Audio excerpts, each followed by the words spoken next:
You need to be great at math to be a programmer. Not really. But this is just one of the 6 myths that we're going to explore here today. And the last one is just the worst. These myths are a common trap for beginner programmers, and especially for people who are still thinking about getting a career in software development, but think that they can't because of reasons that are actually not true. It's usually based on something that they heard or read somewhere, or even movies that they have watched. So today, let's bust these 6 coding myths that you should ignore. Let's start with the one that we just mentioned, which is that you need to be good at math or even advanced math to be a programmer. This is mostly false. I mean, you obviously need basic math, but you likely won't be doing calculus or anything advanced like that. Most mobile and web development and even back-end work is very straightforward in this regard. And to be a developer doing those, it's mostly fine if you're not good at advanced math. There is one big exception here though, which is game development, where you will probably need to know some geometry, trigonometry, and physics concepts like acceleration, velocity, gravity, etc., if you want a career in this specific niche.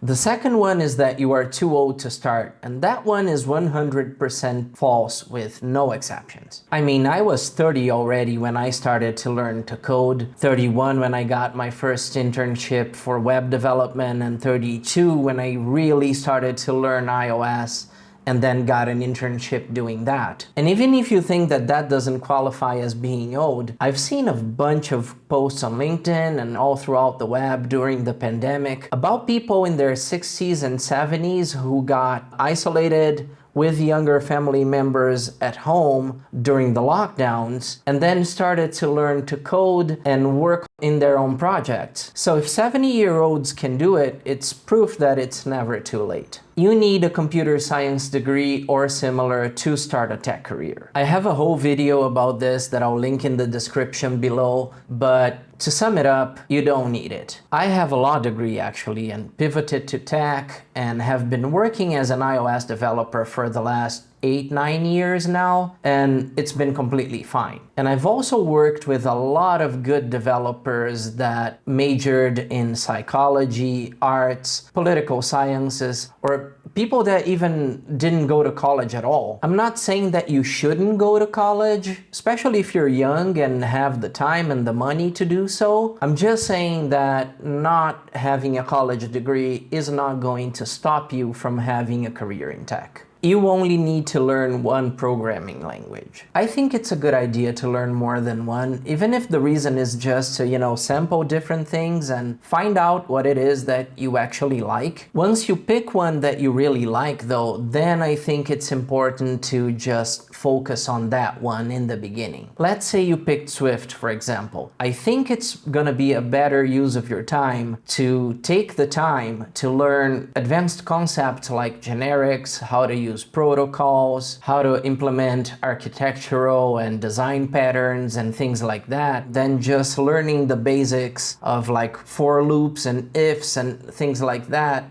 in a bunch of different languages. So I do think that after the sampling phase, this focused approach is going to give you a better overall foundation as a developer in that first year than if you keep just learning a new language every 2 or 3 months and learning just the basics. And then once that foundation is solid, then you can go back to learning a few different other languages and complementing your tech stack, but you're gonna be building on a solid foundation. The next myth is a direct opposite of the last one, which is that you need to learn a bunch of different languages to be a good developer. So even though this is the opposite of the last one, I do think it's still true and that they complement each other. I think it's good if you know more than one language, but depending on what you choose to focus on for your career, you don't need to keep up to date with all of the ones that you learned. For example, once I decided that iOS development was the primary thing that I wanted to work with, Learning ARKit or advanced Swift concepts or Swift UI and Combine and things like that seemed like a better use of my time than getting better at Java or picking up Python. You're never going to know everything about everything, so you need to learn to be okay with that and prioritize. And then number one, as the biggest myth of them all and the biggest lie of them all, is that learning to code is expensive. This is absolutely not true. There's just a bunch of free and dirt cheap resources out there. I started learning to code using what was called iTunes U at the time, and those university classes are still available on Apple Podcasts today. There are a ton of other free resources like Apple's Everyone Can Code books, the iPad games that they have on Swift Playgrounds, YouTube tutorials. There is Udemy with a bunch of cheap courses. And there is also our partner for this video, which is Swift Anytime. They have a bunch of free blog posts with tutorials, free meetups, virtual meetups